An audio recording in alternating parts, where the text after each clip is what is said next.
This is No Agenda.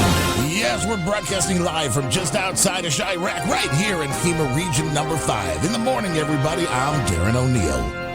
And from the pretentious Connecticut shore, this is Larry Blydner, keeping commies and creeps at bay with my gleaming scimitar of truth. It's Darren and Larry. In the morning! But was Billy Idol okay coming into that area? I mean, with all the commies? You, man.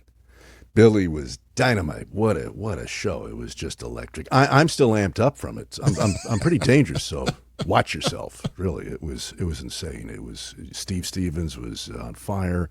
10,000 people screaming Billy, and you know what? That dude will be 71 this November.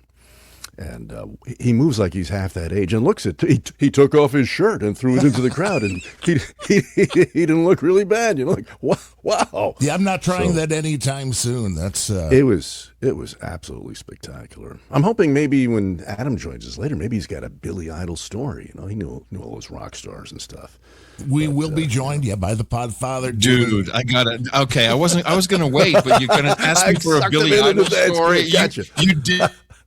You nailed it, Larry.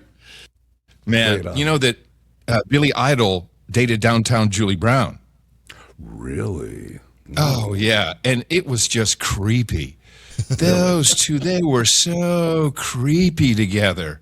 It was how creepy. Can you give me like a for instance? Just like, just tonguing each other in the hallways and go get a room, man. Get a room. Wow. It was nasty. Wow. She was kind of nasty. I'm sure she's very nice now. Yeah. Now that she's married to a big Hollywood producer. Oh, okay. And doesn't have to work. Nice. In the morning to you, boys. How you doing? In the morning, there, Adam. Doing good. Great. So glad. I apologize. I don't sound like myself because this was a rare occasion where we traveled and I didn't have to lug along the entire portable studio. I'm like, I'm not going to have time. I'm just going to bring along my little Pod Mobile plug-in device. You sound great. Really? Yeah, thanks. You do. Really? Okay. Yeah. It's funny how whenever you're setting something up, and I just have a little tripod for the microphone. I don't have They don't have my boom arm. It's always, whenever you're looking for something to build the studio with in a hotel room, it's always the trash can. For some reason, the trash can is always the perfect device. So I got it on top of the trash can, exactly the right height. So yeah, I'm here in San Francisco, and we were here for John's memorial yesterday. But first of all, man, there were memorials all over the world. The meetups that were taking place. Horowitz did a big thing in Fort Lauderdale, and he was doing like John trivia, and he had prizes and all kinds of stuff. And we have what do we have, Darren? Like 5 or 6 meetup reports already? 10. 10 already? Yes. Wow.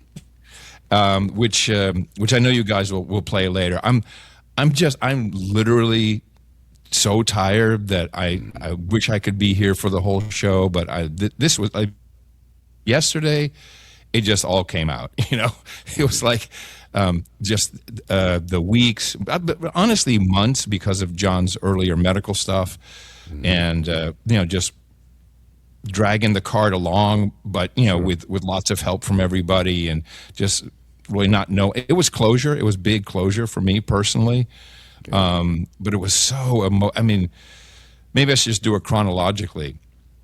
We got in, we flew out Friday from Austin. So that by itself is just such a hassle, man. It's like an hour and 45 drive for us. And then, Southwest was delayed and just all. So anyway, we get into the hotel, and we come in, we're in like 7:30. And Dana Brunetti, who doesn't know him, Hollywood producer of the biggest movies in the world, and his beautiful wife, Alex, they said, well, we'll come to the hotel, we'll grab some dinner. So, we had a great dinner with Brunetti. He and his wife, I've never met him in person. Just a lovely, lovely guy. So no agenda, so anti-Hollywood. he is one of us, man. I'll tell you that. He is one of us. And then the next day, everybody was coming in. We had Sir Mark and Dame Astrid flew in from Tokyo, which is just, they are the Archduke and Archduchess of Japan and the Japan Sea and all the disputed islands. And I mean, these people, they've been listening since episode 1. Wow. They've been with the show. And for people who don't know them, you should just look up Klein Dytham Architects in Tokyo. They have done some of the most amazing buildings. I think they've probably done like 25% of Tokyo's most beautiful buildings, like the Emperor's Library. They did I think they did the Fender Guitar Building. I think it's the Fender Guitar Building. Yeah. Sony Building. They've just done such amazing projects, and they're just lovely, lovely people. He's British. She's Swiss, but they've both been in Japan forever. Also flying in for this occasion was Void Zero, Mark, coming in from the Netherlands. Wow. I haven't seen him in 12 years, last time since I saw him in person.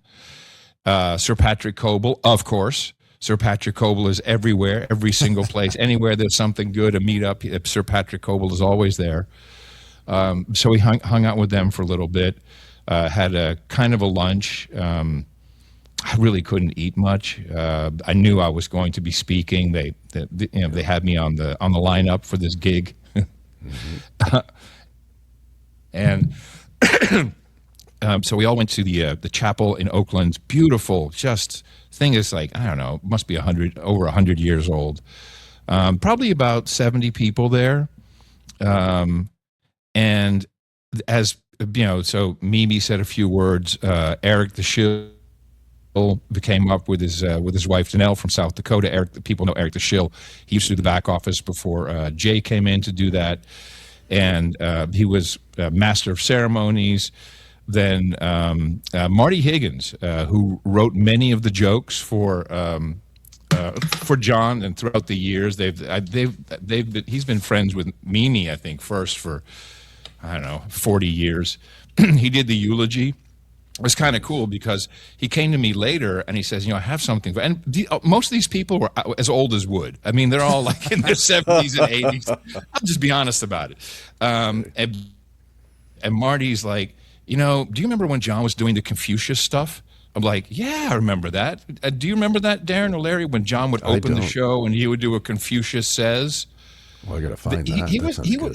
He was doing this for maybe a month. And they would be okay, I think a Confucius Says maybe is not the best thing for an opening, but anyway. So Marty comes up to me, he says, do you remember the Confucius Says stuff?